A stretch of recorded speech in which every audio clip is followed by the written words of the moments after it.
Before we get started with today's podcast, we'd like to ask returning listeners to leave us a rating or review on your favorite podcast platform, iTunes, Spotify, SoundCloud, or wherever you listen to your podcasts. And if you really enjoy it, share a link to this podcast with friends or family who would enjoy hearing our weekly discussions about basketball and basketball culture.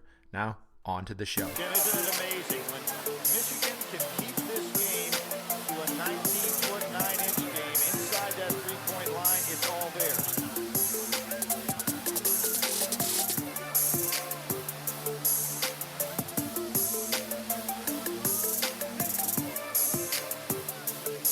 Nice move by Steve Fisher here. Turn it into the 19-9 game. What's going on, Barnett? What's up, sir? Not much, man. Down here at HQ, I'm back. The new HQ. We're so excited, Meyer. Looks amazing. You guys expanded specifically so that we could have a podcast room. I'm so proud of you. Bigger table, social distancing. Feel great. Yeah, man. It's good to see you down here. I here. feel close yet distant. So we were supposed to do the 2003 National Championship rewatchable game. We need to blame somebody, though. Big Dan. Big Dan screwed it up. He did. I feel like he takes a lot of punishment down here, but a lot of that is deserved. Big shoulders. You gotta carry the weight. Well, he's the one that had us watch the game. Yeah. And then didn't show up for the podcast. Didn't show up. That's all right. We'll get to that though. So what are we gonna do today then? You had a moment of zen, and I'm fully on board for it. Well, it's been interesting. So 99's been running March Sadness campaign on Instagram and Twitter, and the way we kind of set that up was different stuff. Tell us your most memorable performance that you ever saw. Tell us the high point of being a fan for your team during March Madness run. Tell us the low point. And then we got one going on today that I haven't put into, I haven't activated it yet, but we'll put some out there too. So we've been giving away shorts. You could probably say that on the podcast right now, since I haven't decided what it's going to be. Oh, okay, I got it. I've got the picture. I just don't know how I'm going to phrase it. Interesting. All right. So, anyways, so that's been a lot of fun because people have been commenting left and right. Telling us a lot of stories, and one caught my attention. Did you do the pictures with the guy missing there, or cut out? Yeah. So that's been cool. I mean, it like is a good way, those visual to highlight like, wow, we really are missing moments. Shout out that to we don't ever forget. Matt Breivogel. We did that on our plane home from New York. Nice. We started figuring that shit out. That's cool. So anyways, one caught my attention. I think it was yesterday that it was the 2002 Indiana run when they beat Duke. It's a game that all IU fans hang on to. And the guy, you said the saddest. I mean, that literally is my happiest NCAA memory. No doubt about it. I don't think anything's close. It was unbelievable. I still remember 87. 87 had and I was only 7. Yeah. But I still vividly remember being in the hotel room. I've told that story on this pod before, but being in a hotel room, being with my sister, crying when Syracuse goes up, my dad saying, like, Bob Knight will win this game, and then Keith Smart hitting the shot, and then I remember the celebration, running into the lobby of the hotel, everybody going nuts. So no, I could imagine, but I lived in Kansas City at that time, so I can't exactly relate to that one. Right. My wife talks about it all the time, though. She was on top of like her family's piano watching the game, and same thing, like her brother ran outside and it was like throwing snowballs in the air, and just like that must have just been elation, right? So I watched the game. I've been watching a lot of shit in this quarantine. No doubt. Have you watched any old games? So many. I was just talking about Barkley versus Kemp that I rewatched just a couple of days ago, and oh my god, I mean, you forget like how much fun, and it is like with League Pass being free, it's definitely worth going back and watching these games because you can just flip through them and watch like a quarter, and you almost always just see the highlights. So going through and like watching these guys, how consistently good they were, like Barkley and Kemp were. I mean, those two dudes are awesome. Like I still haven't figured out the League Pass. Remember I texted you about that? Still have not figured it out. And we got Dan Woods calling in, which could only mean he's coming down. You need to put him on. You need to put him on speakerphone. Here, I'm gonna try to get him on here. Hey, Daniel. Yes. You're actually on the podcast right now. What's up? Oh, Well, that's none of your business because you stood us up. Sorry, I'm a productive member of society. Are you coming? Are you coming down? Or are you just interrupting and ruining 2 pods now instead of 1? What are you guys talking about? We're talking about 2002 IU run. No notes between us. We had to scatter. You should see. Meyer wrote like 8 pages of notes on this game that you had us watch. I have 1 page of notes on my iPhone. See? Guess how many I have? None. 0. Are you coming down here? Or are you just trying to ruin another podcast? Well, the only way I can do it is if I zoom in, because Carly just left to go grab something, and I've got to take my cousin home, and then I can Cousin. zoom in. Oh my god. All right, I'll talk to Meyer after this, and I'll text you. I love you guys. Bye. So, yeah, I haven't figured out the league pass stuff yet. All right, we'll get that set up for you after. Thank you. Before I leave. Thank you. But I've been watching a lot of old college games. I got pissed off last night because I couldn't find UCLA UConn 95 regional final. It is weird when you can't find one. It pisses me off royally. All the subscription stuff out there. How is there not something for just old games? Like, why wouldn't the NCAA just compile? Because they have the videos. I know. Because they'll push it on YouTube from time to time too. Well, they did some of the games there. Did you watch any of the games when they were showing them on CBS? Yeah, I've watched a lot of those, but those seem to be more recent. They haven't been besides the '92 Duke Kentucky, which was awesome. It's awesome, but it's that. also played out. Yeah. Okay, so here's the thing. I'm getting way off track, but we don't have notes, so fuck it. You didn't want the notes. No, I don't. No, I did want the notes for that. I was prepared for the 03 discussion. Yeah. But anyways, 92. This is my proposal to you. Okay. Let's watch every regional final from 1992. Okay. And let me give you the matchups. We got Indiana versus UCLA. Nice. 2 blue bloods. Man. Fucking incredible. Watched it the other night. Indiana stomps their ass. It's a good game. Yeah, it's incredible. Don McClain gets really chippy out there. The freshman Alan Henderson's barking at his ass. It's amazing. We also get Penny Hardaway in Memphis State. Really? Yeah, I didn't even realize that. Nick Van Exel in Cincinnati. Nice. Well, I did not remember that one. We get Duke, Kentucky. Okay. The Leitner shot. Yep. We all know that. Legendary. And we also an amazing game just in general. In the other regional, get Ohio State, Michigan, Fab 5 versus Jim Jackson. That's a solid. That's an incredible lineup. I agree. We're going to watch every one of them. Okay. And it's going to be awesome. Are we going to just do one pod on all of them? Ooh, I don't know. Or maybe no pods on any of them. No, yeah, okay. I don't know. We'll figure it out. All right, good. But I looked across the board at those matchups, and I'm like, holy shit, those are legit matchups. I mean, some real power teams, power players, legends involved. So, anyways, we're gonna do that. But I had a comment. Getting back to the Twitter stuff, I had a comment about the 2002 Indiana run. I think the guy, the user was saying that it was like his fondest memory. He loved it. It was the most iconic moment. His was Moye's block on Boozer. So good one. So anyways, although earlier in the game than you would think. Like I thought that was like ton of time left. Yeah, speaking of the 03 game, spoiler alert, that Hakeem Warwick block. That's kind of how I thought the Moye one was. Dude, Hakeem Warwick comes from the other block. A mile away. It's insane. That's Zion level, like that Zion really block that he had. Does that shot go in if he doesn't block it? Maybe. That guy really took his time on it, and that guy's a 50% three-point shooter. And he'd hit one earlier, too. Yeah. I know. We'll get to that in the pod. That will never happen because we can't get Dan down here.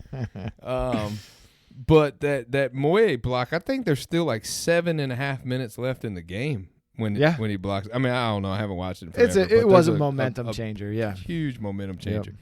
So anyways, I replied to that guy and told him that I was squeegeeing beer off of my apartment walls the next morning, but had a blast for that run. So when Dan didn't show up, we don't have any notes. Yeah. I thought we could talk about the 2002 Indiana run because we were both should be easy. There. We lived it. Absolutely. So let's take it from the start. What was who'd they play in the opening round? No, that's good. That illustrates the point, though. Like, what did you think of Indiana coming into the tournament? Because it had been kind of one of those seasons where they had some guys, and I could name a lot of the guys on that team, and it was a good team. But I definitely wasn't thinking going into the tournament like this is a Final Four team. This isn't like that '92 Indiana team where you're like, we got a shot. One exactly before Henderson where gets it's like hurt. we got a shot. Yeah. This is like we might win a couple games. So funny story. Everybody gets on Peaks for their IU news, especially back then. Yeah. And my buddy Adam Kunkel, we started the season 7-5. I think I'm so. pretty sure it was Kunkel gets on Peaks and starts a thread after the 5th loss, and it says this team is going to the Final Four. Whoa, no. Got suspended from Peaks. No. Swear to God, for starting shit, riling people up. Oh my god! Got suspended from because people were Peaks. like mad that he was Pissed. basically bashing. Pissed because they were like 7-5. Like there was no guarantee they were even going to make the tournament, and he put that they're going to be. Look at EJ. Look behind you. Look at EJ. Oh, no. So we sent EJ down to the post office with garbage bags full of orders because you guys are incredible and you've ordered so much shit that we have run out of boxes to transport stuff. That's a good problem to have. Absolutely. So yeah, he gets suspended from Peaks for 2 weeks, I think. Unbelievable. His posting privileges, and then we end up making a run to the Final Four. That team was really good. So Mike Davis coaching too. Yeah. Kind of a weird situation there. I had that snapback hat that said "We like Mike." You remember those around campus? But that team was actually really good, and they won a share of the Big Ten championship that year too. That was that weird year. There was like 5 teams that shared it or whatever. Yeah, and Jeffries was a stud. He was good. And then we had nice complimentary pieces around him. Mm-hmm. I mean, really nice pieces. Moye was a nice piece. Fife was a nice piece. Coverdale, Hornsby, Newton. Everybody played. Leach, everybody played their Odom. role. They had a slot and fit into it. There wasn't a guy. I never felt confident that there was a guy that could just go get it Kimball Walker style. No right? number 2 really either. Besides, I mean, Jeffrey's clear number 1, but nobody. But Jeffries also wasn't the guy that was going to go get 36 and win you a ball game. No, he wasn't. Because he wasn't like he didn't have like a one-on-one skill set. But he could get you 22, 12, and 8. Yeah, and dominate a game. He It's did. Really interesting. He's a multi-dimensional guy. Like Sure. he's long, athletic, and especially at the college level, could hit threes every once in a while. Yeah. Right. So the bracket comes out, and the one team I was really worried about was USC. Well, that's weird because we get in that bracket with Duke, and that's the one where you're like, I mean, that Duke team is like, I thought a generational team, and maybe it was, and they just had a terrible game because if you look at that roster, I don't know how many NBA guys they had on that team, but that team was absolutely stacked. Not just guys that made the league, but guys that like played for a decade in the NBA, and even their best player who got injured, who played for the Bulls. I mean, he was what 2-time player of the year. I mean, it was unbelievable. Like that seemed like if you got in that was like the kiss of death. Right. So the interesting thing to me was I was nervous about USC because we could have a second round matchup with them. So you're like a early flame out. So our first matchup was with Utah. So it was that 12-5 game, which is always scary Trap as shit game. too, because 12s always beat 5s, and we handled them, beat them by 19. Yeah. I was feeling pretty good because that team also did make a run to the Big Ten championship game in the tournament and got beat by Luke Recker in his last second shot, which stung even more because he was a transfer and Unbelievable. all that shit. Yeah. But the game that had the most interest to me was UNC Wilmington versus no, it wasn't UNC Wilmington. Yeah, it was UNC Wilmington and USC. Yeah, because I didn't want any part of USC in that second round. You thought and they were Wilmington.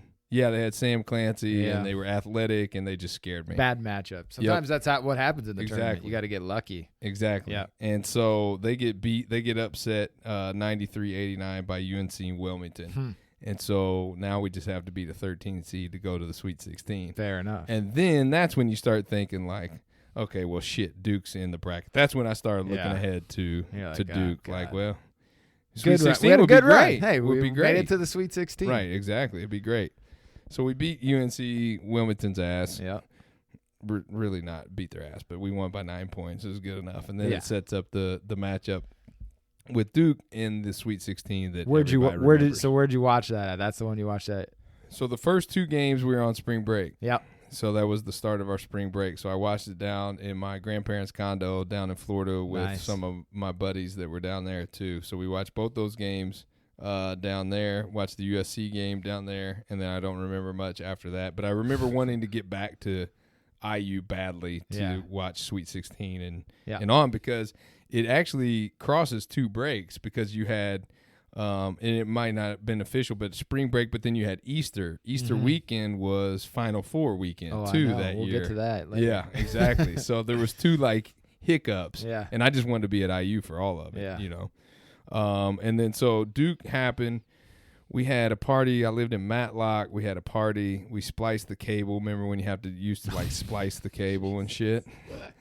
So we spliced the cable, had 2 TVs, and then I think we ended up splicing and having 3 TVs. Oh my God. But you get some like crackles in there then? Not but quality it degrades didn't a little matter. bit? Like we had so many people in our apartment that we like not everybody could see the TV. Yeah. So we had to have more than one TV, and that's the only way we knew how to do it. Yeah. So in the main level of Matlock, I would guess for Duke and for so it was for Duke, for Kent State, and then for the national championship, we probably averaged about 75 people on that main floor. And so what we did was we had this like little balcony off the side. We were ground level, but we had a balcony off the side, and we just stacked 2 kegs for every game off there. So you would walk out those sliding doors, fill up your beer, turn around, walk right back into the crowd and shit. And so that's how we watched the Duke game, which did not look good early on. No, did not start the way you wanted it to. So yeah, and I guess the way you thought though that it would. I mean, again, that team, Boozer, Dunleavy. I mean, they had everybody. Like they're like eighth guy made Chris that. Duhon. Yeah, their 8th guy like made the league. Yeah, it was wild. That team should have won the national championship. Should have. Like they should have. They should have. Well, that matchup, them and Maryland would have been an epic national championship game, because they'd been battling all year for 2 years. Yeah, because Duke had beat them, or beats. I still think Duke beats them, because the thing is, like Duke beat them in 2001, the year before, in the Final Four. When once you're a juggernaut, like, and you get rolling, and especially if you played a team earlier in the year, you kind of know them a little more. I mean, that's such an advantage in the tournament, because you get these teams that you've not seen all year. You scout them, but you just until you play against a guy. I mean, you played and you just walk onto a court. If you've never played a guy before, you can see them, but till you play against them, you just don't know exactly how to react, and you've got that advantage. And even then throughout the game, as it gets to crunch time, if you can keep it close, you really have that advantage, because you're just like, they're not sure what you're going to do. They start getting tight, especially if you're the the favorite. You start like, oh my God, we can't lose this game. Like, what's happening here? And that's where you can really feel that them hanging on rather than just playing for victory. Yeah. So that momentum starts to build with about what is it, like 13 minutes to go in the second half. Duke goes up 17, or something. Maybe it's 15 minutes. Seems insane. And then we just go. We don't really go on a crazy run. We just keep chipping away. And I remember. So I was on at one of my roommates from sophomore year was the president of Acacia. So we're at the fraternity house in the like lower level, and they've got this giant room that they usually have for parties, and they've got like 2 big screen TVs, and they're probably 75, 100 people, but it is so, I mean, it was crazy loud. I was like standing up near the TV to hear something, but people, I mean, you can feel, it's palpable, like how excited people are starting to get. Like, man, not even the thought of winning it, but just the thought of like, maybe we make a game of this, like give them a scare at least. So, side story, Acacia wanted me to pledge for them. Really? Oh yeah, because shout out Ben Forrest, one of my buddy's brothers. He's a loyal 99 customer now too.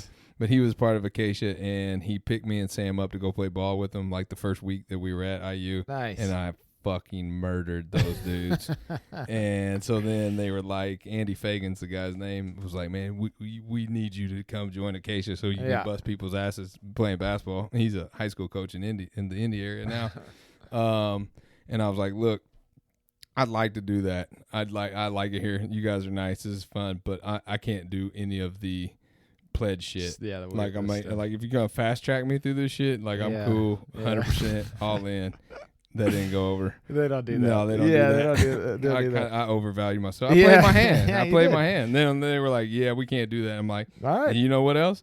I can't fucking join. Yep. Like, that's just the way it's going to go. So that's fair. That's hilarious that you were at Acacia. I'm sure we ran into each other multiple 100%. times. Well, I got the benefits of it because he and another one of my roommates did pledge and were in there. So if I wanted to go, and he was the president, so I'm like, same shit minus the president. I bet we know a lot of the same dudes from there, which Fagan, is hilarious. Yeah. Hilarious. So yeah, that's funny. So we started chipping away. And then we take the lead. I mean, everybody's pretty drunk at the house, obviously. Everybody's cheering, hugging. I mean, there's everything going on. Jesus, Meyer. Good Lord. Dan's calling. So, and then we have the ultimate blunder, which is the play that I remember the most besides Moye's block is Jeffries getting that ball inside and putting it back up. And kind of running down the court and pumping his fist. And that was when we were at, like, the height of our run. And that's when people started to think, like, man, we might beat them. And then for Moye to have that block that kind of changed everything when he came out in the papers and he was like, it's not like we're playing Jesus Christ and the Seven Disciples. This is Duke. Perfect. We're playing. They put their pants on the same way we put our pants on. And he was like, it's time to go for battle. Like, Moye was the lightning rod, right? Yeah. He was the guy. And so for him to make the play that turns the whole game around. And then that fucker. He played awesome went off. Oh, man. He went bananas. I know. Yeah. And he went off in that Kent State game, too. Hit draining threes. I mean, that's a whole nother game that we'll get to. Yep. But Jeffrey's kind of pumping his fist. That crowd was going crazy. It was nuts because it was at Rupp Arena. Yeah. And then Jay Will hits the three, and Fife just murders him. Oh, my God. And everybody at the party, even the girls, are like, What the fuck is that guy doing? And a great defender too. Like he was Big Ten, all Big Ten first team defense. So not a guy that's like schlepping around there on defense. Like he knows what he's doing. Remember when he bit that dude from Iowa? No, I don't. And he bit that guy from Iowa. Like Fife was when was dirty. That? Same. It was either that year or the year before. And rolling around for a loose ball, and he just bit him. It was when Alfred was still at Iowa. Oh my God. So, anyways, that's impressive. So Fife was like dirty, and we loved him because he was our own. If you're gonna be a defender, that you got to be a little dirty, like Bruce Bowen style. That dude went nuts too, though. He hit three after three in that Kent State game and in Oklahoma and all. I mean, he was on fire during that. If you're gonna make a run in the tournament, you got to have some people who just get hot. It felt like 6 of them got. They did. Coverdale played well too. Coverdale hurt his ankle. He wasn't really much of a factor in the Duke game, but he gets the go ahead bucket on the baseline against Duhon posting up. Oh, Coverdale's just a bulldog. I played against Coverdale. Did you ever play against him? I did. He's just a bulldog. We went and played them in Newcastle for it was like a Christmas tournament the year after we went to the Final Four, and he had 44 on us. And I remember going out there to try to guard him for like just a couple minutes. Built like a tank. Yeah, no one else had done anything there. So they're like, fuck it, Meyer, go get him. Give it a shot. No, didn't work. So he played on Hoosier Heat AAU team. I think it was the name of their thing with like Adam Seitz and some other good dudes. And so we always had to play up. Our AAU team played up. So we ran into Hoosier Heat. Oof. And they had us down maybe 8 or 13 at half, and their fans were freaking out. And so my dad always loved to talk to the opposing fans, especially of those higher profile things. Sure. And they were like, this is the closest anybody's played. And now they ended up beating us by like 28. You know what I mean? Yeah. But like at the first half, like their fans, which are their parents, are like, fuck y'all doing? Like, what is going on here? So that was kind of cool. But yeah, he was a bulldog, man. He was awesome. But for that game, you felt bad because he had the hurt ankle. But then it was bad too because the in between that and when they move on, we were in the championship for intramurals, which is in Assembly Hall, really sweet. Yeah. And he was there and in a wheelchair. So Yeah. I was like, oh my God, like is He he was gonna in be a able to wheelchair play for the Final Four? Because he's like rolling for the around. nets cutting down and all that stuff. He was so in. that like still though, even this is like a week late, week Yeah. later, and he's still in that, getting rolled around. I'm like, Not oh good. My God, this is not good. This is not a walking no, boot it's- situation. Exactly. This is a You're wheelchair. getting wheeled around. So how long did that floor look during your intramural It's championship? forever. I It's can't a believe- fucking football field, I man. can't believe they don't. I'll never forget. We played in it too, and we're used to playing at the Hyper, which Yeah. is shortened high school court. Yeah, It's not even exactly. high school No. court.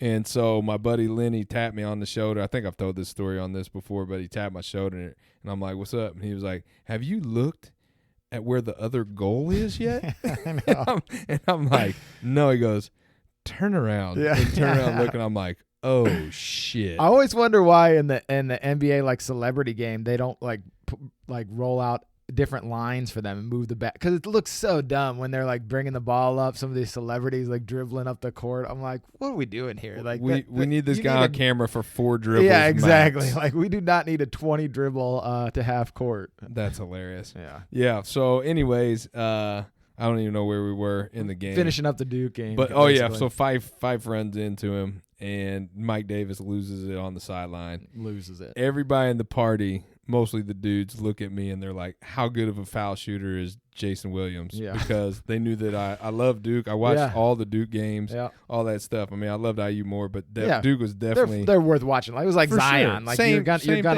I still them. watch Duke games. Still watch them. Yeah. Still watch Kentucky. I watch Kentucky games. I like the talent. Yeah. I just like the talent. I like watching that shit. But you could call me a Duke fan for sure for a certain point in my life. Yeah, I know. It is what it is. I still got some jerseys hanging sitting around somewhere.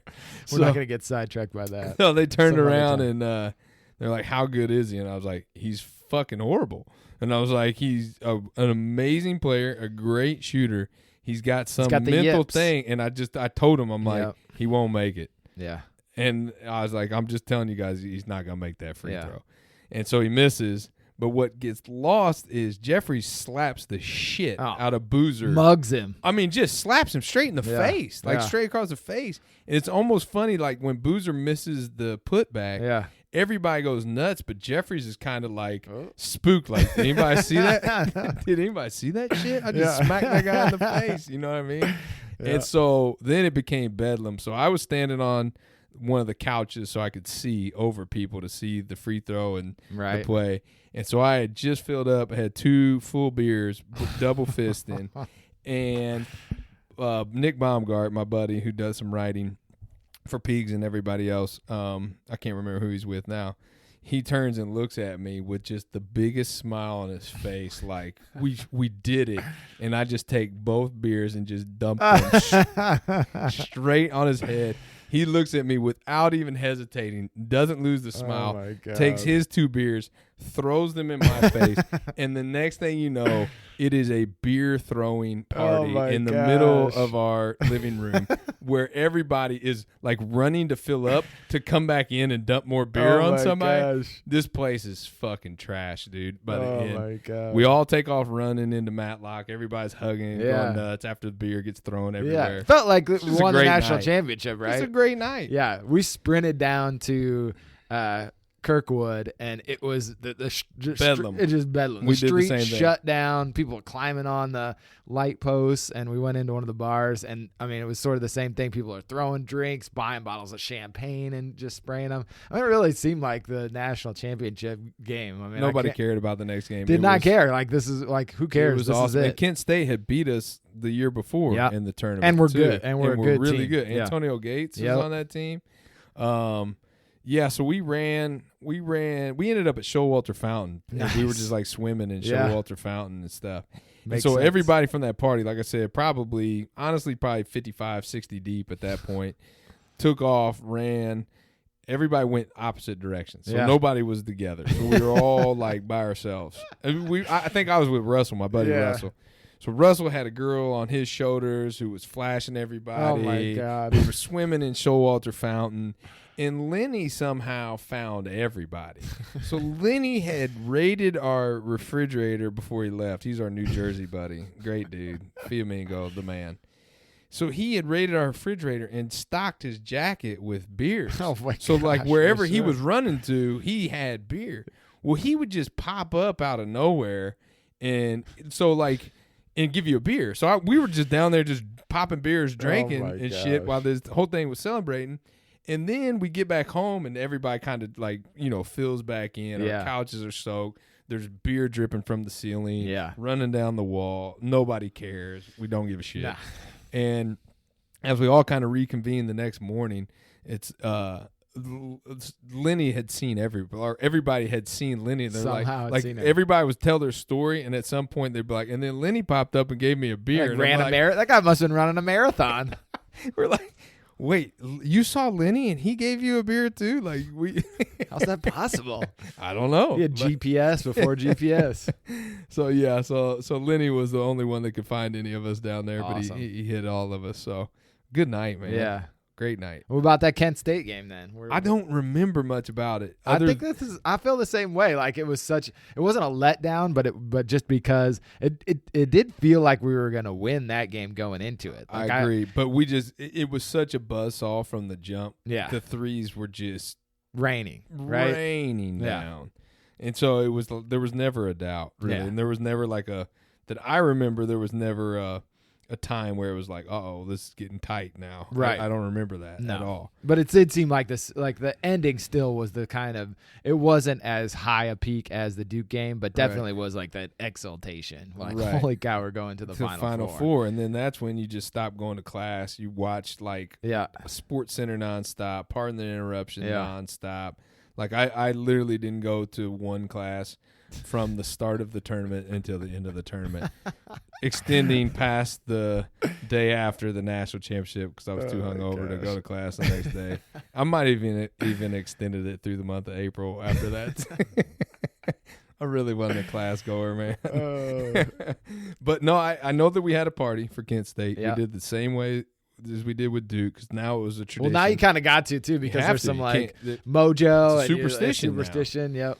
So we did that. I don't remember it. I know that we probably celebrated it, but I don't remember how. And then Easter weekend hit for the Final Four, and that was the Oklahoma game. And everybody thought Oklahoma was going to kill us. And I thought the exact opposite. Yeah, I wasn't really scared of Oklahoma either, but The Jeff Newton game. yeah, it was. And I love Jeff Newton. And I was pumped about the Final Four. So I gotta back up for a minute. Yep, Just go ahead. The Final Four. So we're planning to watch it somewhere, but I had a roommate he's now a principal in, I don't even know, I think England, somewhere like that. He works for Department of Defense, but shout out to Mike Jimerson. He's out there somewhere. But he was Big Mike.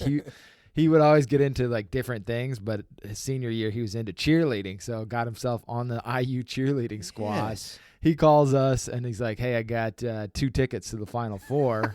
Do you guys want to go?" We're like, "Well, yeah, we want to go." But it was like a day before the game, so Right. there's no hotels. Like this is not happening, and we got to figure out a way to get to Atlanta. So my buddy though, that I went with, shout out to Jeff Ballard.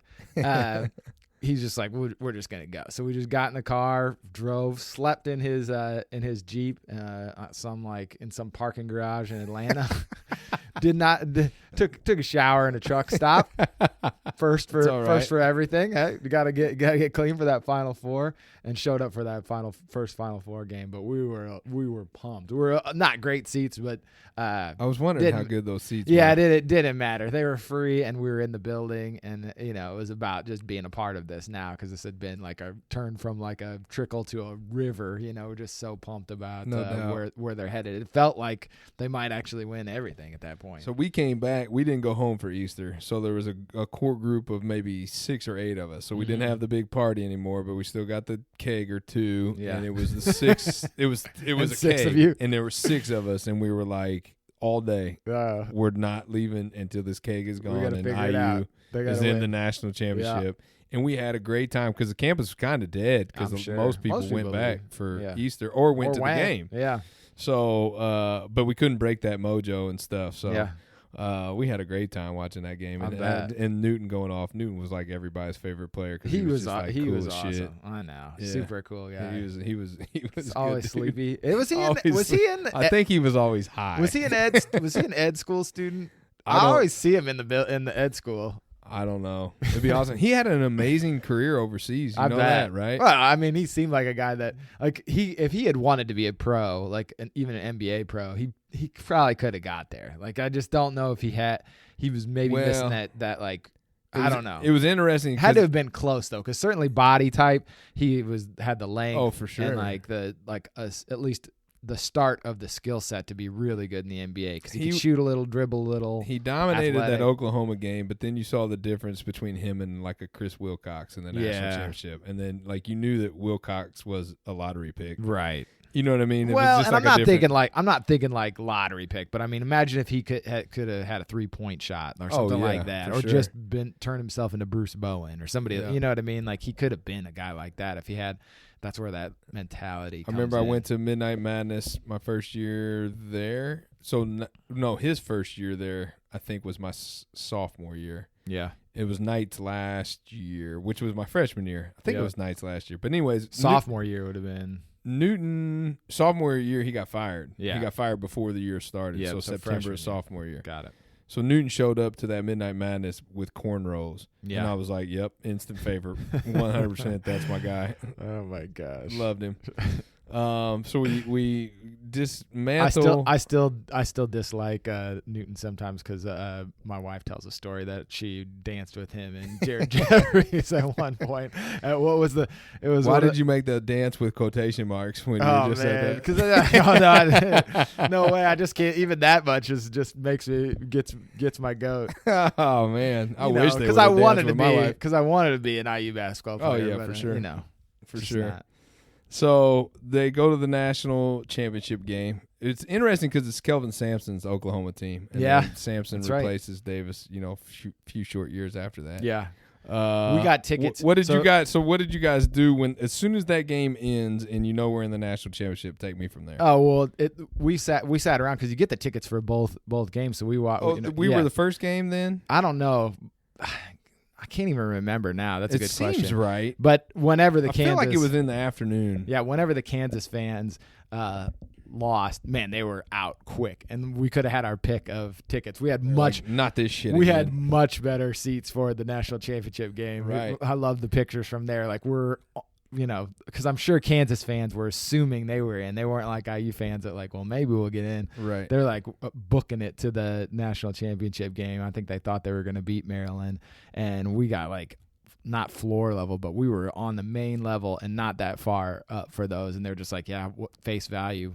You can have them. So the like, theory with the Final Four is to go to the Final Four and just wait for people to come Team out to again. Or lose. that's in general, just the NCAA tournament, because those tickets are expensive. They as are. shit, man. Yep. Because I was looking to take Knox because after he went to the especially if you're going to play markup now, 'cause Right. people are Right. going to try to gouge on those. So but- after I took Knox to the IU Purdue game that Coach Knight came back to, he was like, "Man, I really want to go to the March Madness, Dad, if Yeah. they're gonna make the tournament." And I'm like, "Well, there's no bet. guarantee that we'll see them, but I know that there's games in Indy, Yeah. so let's look at it." And man, it was outrageous. it's crazy.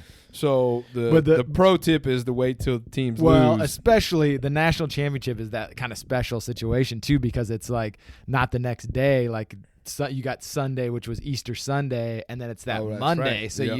you got that.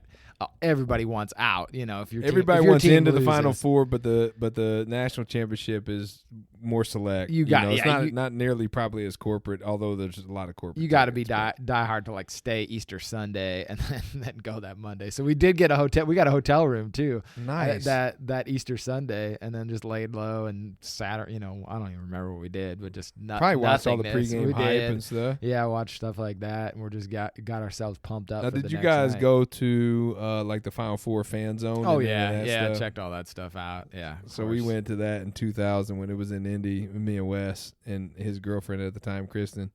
all went up there, like the three of us, and we had a blast just doing that shit. I love dumb like shit. that kind of stuff because you're around everybody that loves college basketball, so it's just you can talk to pretty much anybody walking around and bring up any basketball related topic, and people are down to talk about it or whatever. You can just kind of eavesdrop on other people's conversations or just walk up to the little exhibits and see what's going on. So day of game, what did you do? Day of game, I didn't do too much because that's the weird thing about the national championship too, is that it's late. So you're kind of just hanging out, and we didn't have a car. We had a car, but we didn't know, it's Atlanta, so we didn't know what the hell to do. So we were just kind of hanging around. We got a little drinking, but gotta get ready for that. Lubed up for the game. Got there early though for the game, and I mean the crazy thing is, like, I really came into the game thinking that we were going to win. It just felt like destiny at that point. Like it did. And probably overestimated it. We were also 5 for 5. So like my big chest pumping was, we don't get here often, but when we get here, we win this son of a bitch. Yeah. And I mean, there's no denying that people had to have been thinking that just in general, like, man, I think you might do this. Right. Exactly. So word had spread of our parties by the national championship game.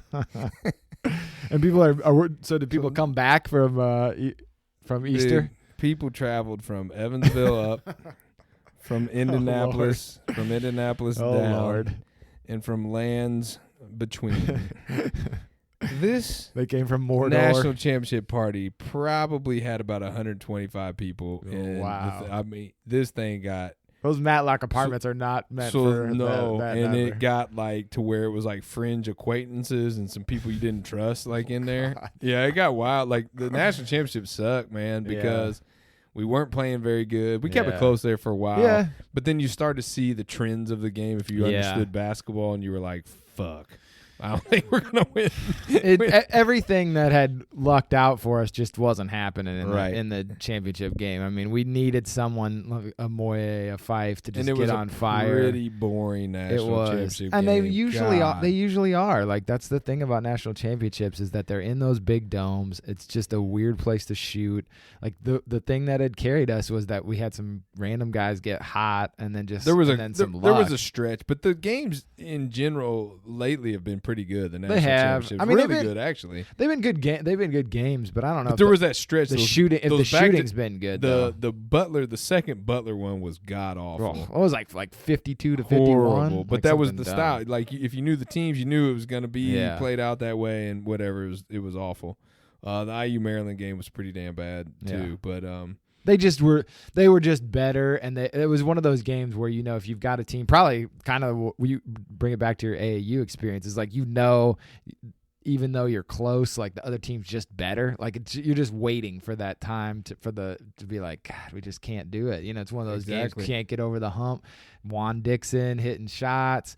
That Maryland team was stacked. I know. Steve Blake's on that team. We were talking about Steve Blake the other day. Yeah. How he ended up probably between him and he ended up hand in hand with Jeffries as the best pro to come out of that game, and you would have thought Juan Dixon, really Chris Wilcox was the guy that everybody was keyed in on, because he was just a freshman. Everybody knew he was coming out. He had to. His pro career must have just been like he didn't. He had an all right one, but it just didn't. He didn't work on the things that he needed to. Like he got by on just crazy athleticism. That's a whole nother pod in and of itself, because we argue about it all the time. Yeah. Not argue about it. We talk about it all the time. Like, as soon as you give me that money, man, I might have a hard time staying motivated for 82 games, That's your whole job, though. You just got to stay motivated. I get it. But my argument is it always separates the good players from the great, the bad from the good. So I do agree with that. I mean, it's definitely that's one of those things that people chronically underrate. I mean, that IU team, one of the things I think that you could say about it is all those guys in that team, that they were workers. Like those guys, Hornsby, I mean, like, they're all like guys that were just like put in their time. Ball players, love basketball, probably weren't going to be pros. So all recruited by Coach Knight. This was the apex, coached by Coach Knight. So are Knight guys too. I mean, if you think about the mold they were cut from, they'd all tell you very that too. They're very Knight guys. Like very still to this day, very pro Knight. I bet, guys. because they just had that mentality. They had that kind of discipline, and I mean, like them or not, the Yeah. Flip side of that Yeah. is, I love Maryland and love Gary Williams. And Yeah. You do love Gary Williams. I love Gary Williams, man. Love Cole Fieldhouse. I love Lefty Drizel, Lynn Bias. See, I like when you talk about LaRon Prophet. the old Maryland, some of that stuff with Lefty, but I just love those. Gary. I never was a Gary Williams. See, fan, I though. always loved him because he always seemed like he was just working his ass off. He reminds me of like Iowa's coach now. Like I always McCaffrey. Yeah, just kind Gary of the way Williams is so like the way they carry themselves. animated. He would sweat so much. Yeah, and that's the I same love thing. that shit. Yeah, see, I don't like that. I like a Phil You like Jackson type. Pat Riley over here. Phil smooth. Jackson type coach. That's who. Yeah, see, that's where we differ. Maybe that's because that's what I would need as a player. I wouldn't want my coach like sweating and losing it every game. I feel like I'm the Gary Williams of this podcast, and you're the Phil Jackson of it. Probably. Good times, man. Good Yeah. times, especially with not having any notes. We could just go off a feel Yeah. for this one. So, Yeah. Greatest NCAA moment for me, no doubt. right. Yeah, book All right. it. 87 for me. 90. Maybe one to come though. Who knows? I'm always open for I a doubt better one. I doubt it. I hope you're We right. got to have an NCAA tournament first, right? Yeah, no shit. So, all right, man. Well, it's good Stay having you safe, down man. here. I know. And We'll get back we'll sometime. do it soon. again. We'll try to get down here. Yep. Not. He's gonna zoom in rather than from his. He's not phone. zooming in. He's just right down the street. He's gonna come down here. All right, brother. All right. Okay, Dan, you ready? No, we lost Dan. Yeah, I'm good. No, you're not. You're neither. No, I'm here. What's going on? Can I? Oh, you're in. Can you hear me? You can now. Is this thing actually going? Is what I really want to know. How do I check this? Are you in heaven right now? Like, where are you? How do I check this?